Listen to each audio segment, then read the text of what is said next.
我很想找传承的人，把我做的这些中国式的东西能够传承出去。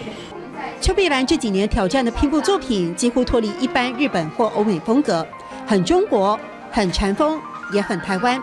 把国字兽用客家花布切割再拼接，结合12生肖图腾，参加日本横滨世界拼布展，开创性的手法受到瞩目。感应客家的元素融入客家的元素，又很创新，压抑形式，对不对？但在审查阶段，因为没有日本的拼布证书，邱碧兰铩羽而归。无师自通的她，相信自己的文化值得存在，相信自己不同的想法应该尝试，完成高难度挑战，两面皆是正面的观音像。她想把台湾的传统文化艺术融入，也不一味追随只能使用欧美日系布料的迷思。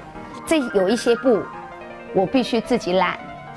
邱碧兰很乐于分享自己的方法，用自己的经验让学生知道，尝试的本身就是价值。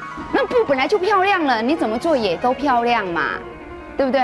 我们重点是我们能够用别人不要用的布，而做出别人不能做的东西。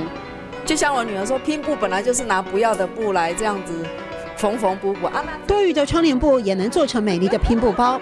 邱碧兰传递给学生的不只是技巧，还有突破框架去挑战的态度。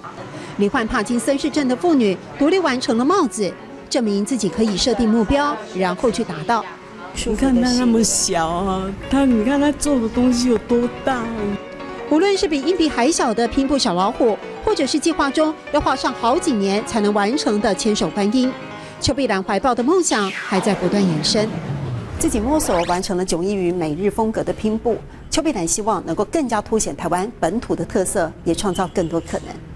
假日客家嘅元素，压抑形式；假日客家嘅元素，压抑形式。